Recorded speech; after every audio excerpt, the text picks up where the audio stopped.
जाए। परमेश्वर के संबंध में साधना किए हुए बिना व्यर्थ के प्रश्न करके मनुष्य अपने समय, अपनी बुद्धि और अपनी ऊर्जा को नष्ट करने का प्रयत्न न करे, ऐसा हमारे शास्त्रवार कहते हैं।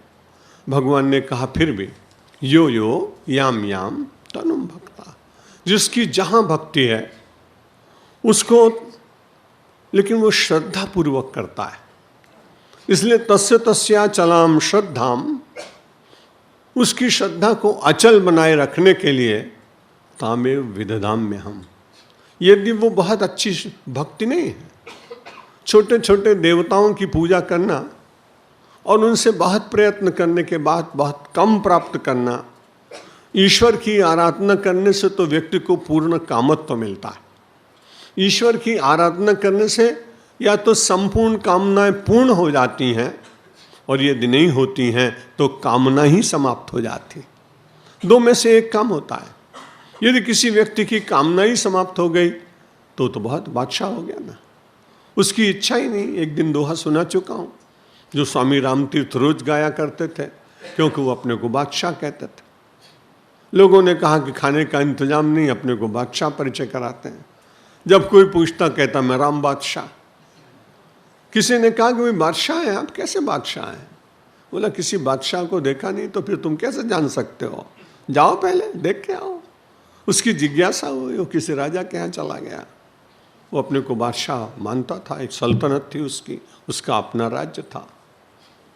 लेकिन जब उसने देखा कि वो बादशाह सायंकाल प्रार्थना करने के बाद कुछ भगवान से मांगने लगा, और उसने कहा कि मेरी तिजोरियां खाली हैं, भर दो, मेरी सेना कम है, संख्या बढ़ा दो, मेरी सीमा कम है, उसे बढ़ा दो, तो वहाँ से लौट आया। वो लौट आया, राम बादशाह के पास गया। उसने कहा आपका कैसा विचार है? बोला पहले तुम बताओ, तुम जिसको देख के आए हो। उसने कहा जिसको मैंने बादशाह माना था वो मांग रहा था। कई बार ऐसा भी होता है, अभी पिछले दिनों कहीं मैंने पढ़ी थी ये बात, आजकल रिसेशन बहुत चल रहा है ना, तो कोई भिखारी किसी सेठ के पास गया। उसने कहा सेठ जी कुछ दे दीजिए। उसने कहा तुम्हें पता नहीं आजकल क्या हाल है, कुछ है ही नहीं। तो उसने कहा जब कुछ नहीं तो मेरे साथ आ जाओ। और उसने अपनी झोली में से उतार के दूसरा कटोरा दे दिया। बोला जब आपके पास कुछ है ही नहीं तो आइए हमारी लाइन में आ जाइए। जब वो लौट के आया तो उसने राम बादशाह से पूछा, राम बादशाह ने पूछा क्या देख के आए? बोले महाराज मैं जिसको बादशाह मानता था मुझे ऐसा ही लगा वो भी भिखारी तो है। भिखारी की छोटी भीख होती है, बादशाह की भीख भी बड़ी होती है। बादशाह की आकांक्षाएं बहुत बड़ी होती हैं। आप बताइए आप कैसे बादशाह? राम बादशाह ने कहा मैंने जीवन में कभी कुछ मांगा नहीं, बल्कि एक दिन मैं सुना चुका हूं उनके मन की स्थिति।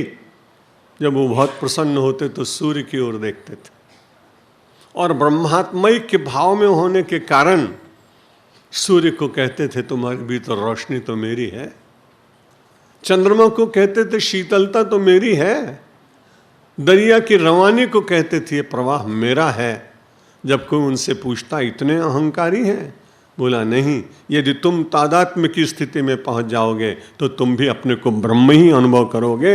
ब्रह्मविद ब्रह्मैव भवति। उपनिषद के विरुद्ध बात नहीं की स्वामी ने।